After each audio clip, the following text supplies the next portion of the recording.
1%.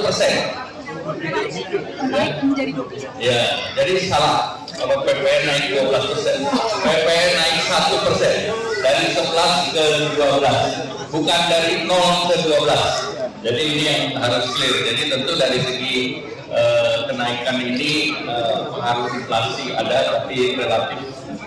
Menteri ini dijuluki tukang palak masyarakat karena ngotot mau naikin PPN jadi 12% tahun depan. Ternyata ada pendapat berbeda secara matematika dan ekonomi. Tapi sebelumnya kamu harus tahu kenapa PPN dinaikin lagi 1%. Padahal 2 tahun lalu sudah pernah dinaikin 1% juga. Ini karena APBN kita yang 3.000 triliun harus nombok 600 triliun. Karena jatuh tempo warisan utang Jokowi. Karena APBN nggak cukup, menurutnya cara instan untuk menaikkan pendapatan negara dengan malak rakyat pakai naikin pajak seperti PPN. Secara matematika, tarif PPN yang 11% naik jadi 12% bukan artinya naik 1%. Karena 1% itu kenaikan tarif pajaknya.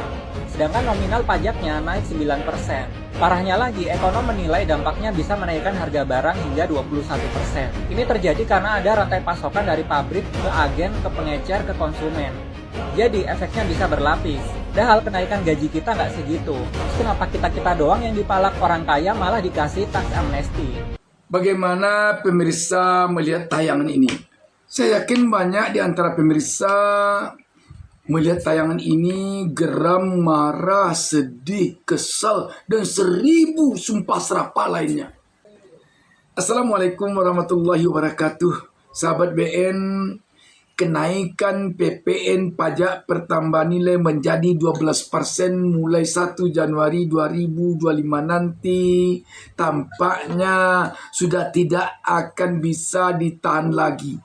Sahwat pemerintah untuk menaikkannya benar-benar sudah bagaikan bengkak mau meletus.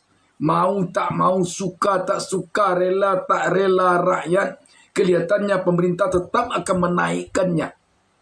Yang jadi pertanyaan kita sekarang ini, apakah ini yang namanya pemerintahan pro rakyat?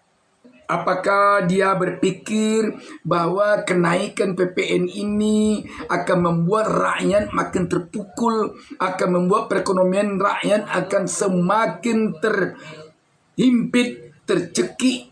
Apakah pemerintah ini menyadari bahwa kenaikan PPN yang 12% ini akan membuat harga-harga kebutuhan pokok melambung? Sekarang saja harga-harga kebutuhan pokok di pasaran, terutama di pasar-pasar tradisional, telah melonjak. Harga beras, minyak goreng, bawang, cabai, dan lain sebagainya telah melambung. Sementara Menko Perekonomian Erlangga Hartarto tampak bangga sekali, bersemangat sekali, dan gembira sekali kelihatannya mengatakan bahwa PPN bukan naiknya 12%, tapi 1%. Tahukah dia akibat kenaikan PPN yang 1% ini membuat harga-harga kebutuhan pokok naik, membuat berbagai gejolak ekonomi terjadi, membuat rakyat jutaan jumlahnya yang akan menderita. Sungguh kelihatan dia menyampaikan ucapan tentang kenaikan PPN 1%.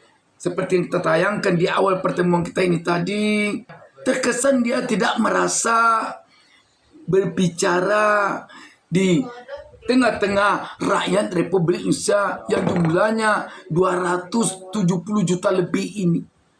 Dia sepertinya hanya bicara sendiri saja dengan gembira. Apakah dia bicara seperti ini? Menurutnya hanya akan ditonton oleh Presiden Prabowo saja sendiri, sehingga Presiden Prabowo gembira melihat semangat dari menterinya yang bicara tanpa beban sama sekali, yang sama sekali tidak memikirkan bagaimana perasaan rakyat mendengar, menyaksikan apa yang dikatakannya ini.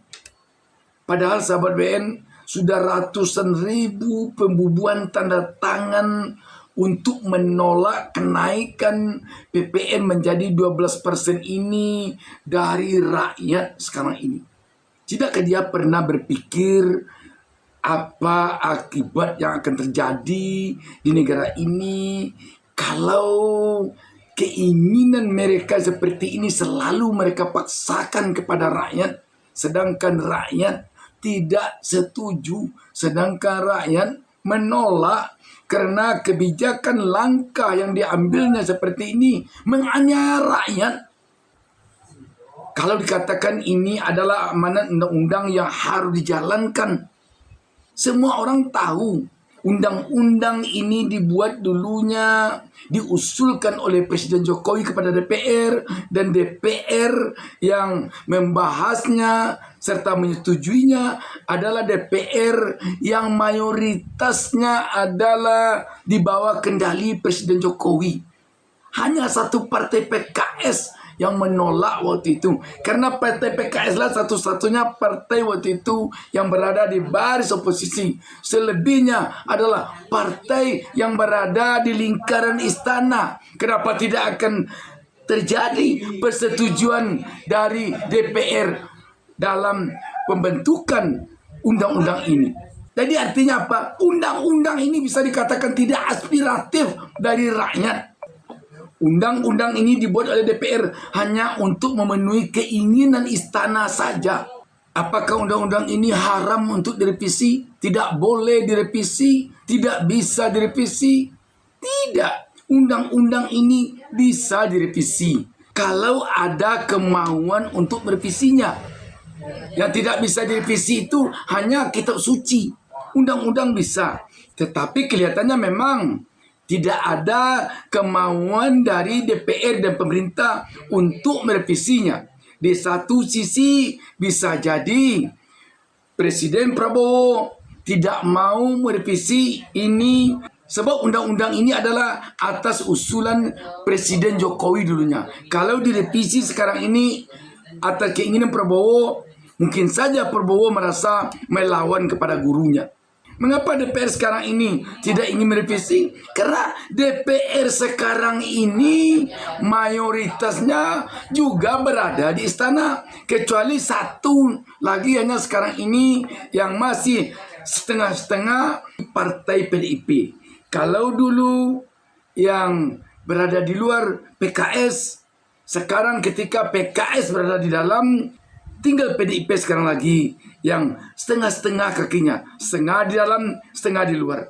Jadi setali dua uang kondisi DPR sekarang dengan DPR periode lalu.